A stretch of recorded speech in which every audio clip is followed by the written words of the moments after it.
हरे कृष्ण कृष्ण कृष्ण हरे हरे, हरे राम राम राम हरे हरे, हरे नाम केवलम, हरे नाम एव केवलम, कलो नस्तेव गतिरन्यथा।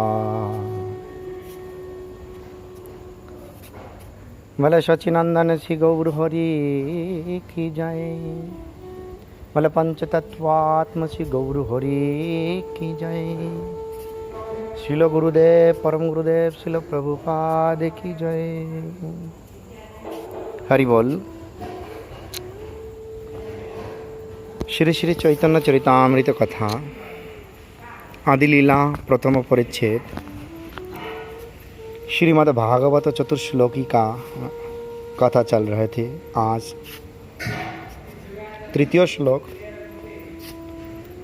यथामहन्ति भूतानि भूतेष्वस्वावशेष्वानु प्रवेष्टान्यप्रवेष्टानि तथा तेषु न तेष्वहम्।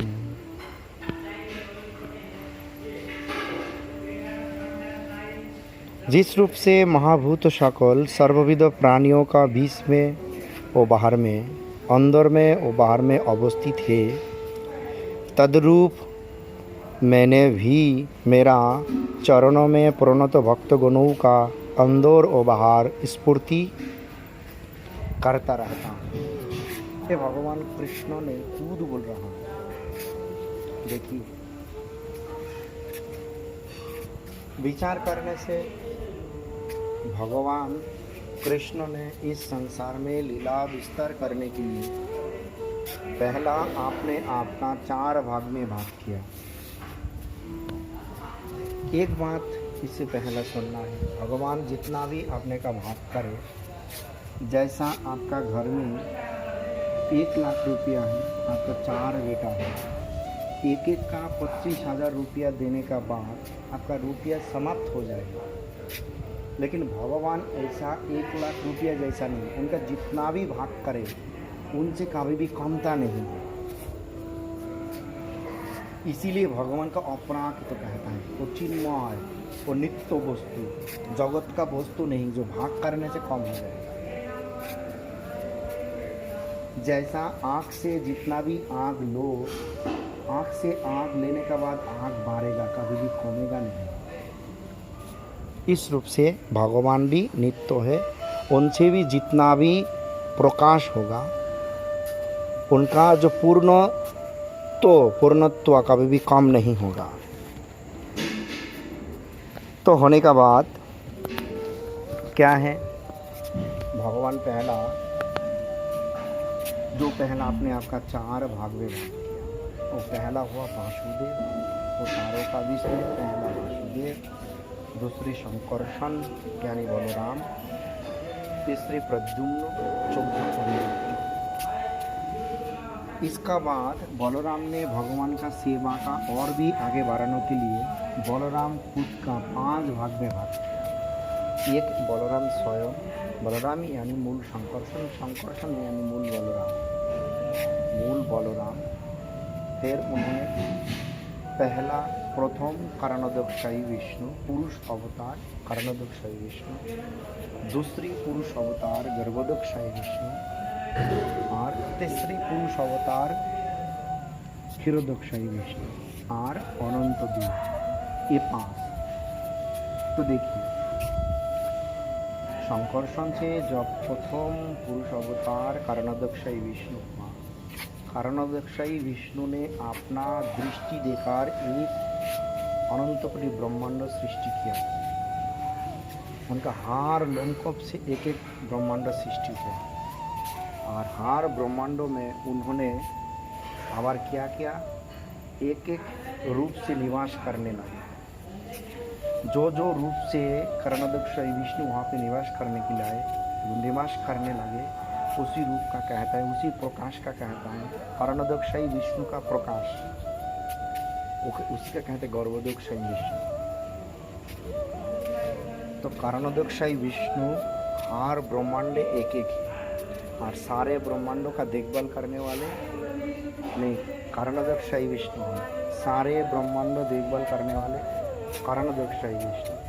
हर ब्रह्मांडों में एक एक गर्भोदकशाही विष्णु, और गर्भोदकशाही विष्णु जो सांप का ऊपर, जो आनंद का ऊपर, सर्प का ऊपर लेटा हुआ है, उसके कहते अनंत देव। वो भी बलराम का ही प्रकाश है।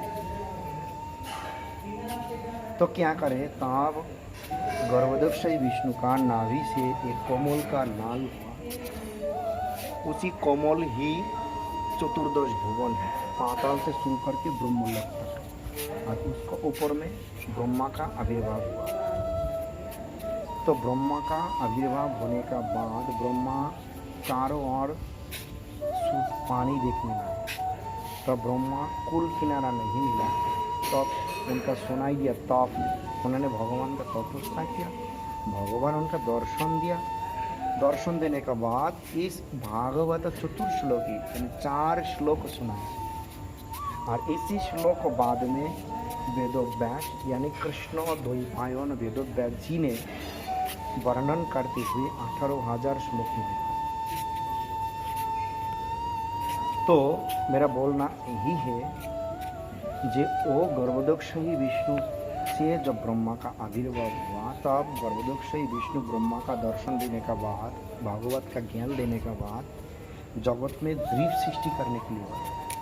ब्रह्मा जी जब जीव सृष्टि किया, तब एक एक जीवों का विस्मय और एक उसी गर्भोदकशाही विष्णु का प्रकाश निवास करने लगा। तो हर जीवों का विस्मय गर्भोदकशाही विष्णु का अंश निवास करता है, और उसी भगवान का नाम तृतीय पुरुष अवतार क्षीरोदकशाही विष्णु। यानी मूल संकर्षण से पहला कारणोदकशाही विष्णु, पहला पुरुष अवतार कारणोदकशाही विष्णु, उनसे ब्रह्मांड सृष्टि हुआ। हर ब्रह्मांडों में एक एक गर्भोदकशाही विष्णु हुआ, और हर विष्णु द्वारा ब्रह्मा जी सृष्टि हुआ, ब्रह्मा जी से जो मनुष्य सृष्टि हुआ, हर मनुष्य का हृदय में उसी गर्भोदकशाही विष्णु का अंश क्षीरोदकशाही विष्णु निवास करने लगे, उसी का ही परमात्मा कहता है। तो इस रूप से मूल संकर्षण यानी बलराम का अंशों का हर जीवात्मा का विस्मय है। तो इस रूप से बताया, मैंने जितना कुछ भी इस संसार में सृष्टि किया उसका अंदर में भी है, आवर फिर बाहर में माया द्वारा ये जगत सृष्टि किया इसमें भी है, लेकिन भगवान हमेशा उनका पास ही प्रकाशित होता है जिन लोगों ने ये भगवान का जो नित्य संपर्क है, भगवान है हमारा पास, ये संपर्क स्वीकार करते हुए उनका चरणों में पूर्ण शरणागति ले लिया। जिन लोगों ने पूर्ण शरणागति नहीं लिया, उनका पास ये भाव, ये सास माने ऐसा सत्य कथा प्रकाशित नहीं होता है जिसमें भगवान है, एक माया का आवरण लग गया। तो आज इस श्लोक द्वारा चैतन्य चरितामृत फिर भी महाप्रभु ने आचरण करते हुए शिक्षा दिया, सभी जीवों का भी इसमें भगवान का निवास है। जो कुछ भी जितना भी भूत सकल है उसका बाहर में अंदर में है भगवान, लेकिन कोई हम लोगों को समझ में नहीं आता। आज मैंने आप लोगों का सामने श्री श्री चैतन्य चरितामृत कथा लेके आया हूँ। मैं जो बोल रहा हूँ, जो शक्ति है वो भी भगवान का पास से ही आ रहा है। आप जो सुन रहा है वो भी भगवान का पास से ही आ रहा है। भगवान का कृपा बिना कुछ भी संभव नहीं। तो माने हम लोग भगवान का नित्य दास हूँ। इस जगत का, इस नैमित्तिक कार्यों का, अनित्य वस्तु का दासत्व स्वीकार, नित्य काल के लिए उसी नित्य प्रभु का पूर्ण नित्य संग मुक्त जो हमारा प्रेम दान कर सकता है, आनंद दान कर सकता है, उसी का चरण में ही आश्रय लेना एक बुद्धिमान का काम होगा। सभी भक्तों का चरण में यही मेरा निवेदन है। ये बोलते ही आज की कथा यहाँ पे विश्राम देता हूँ। फिर आगे की कथा बोलने के लिए प्रयास करूँगा। हरे कृष्णा।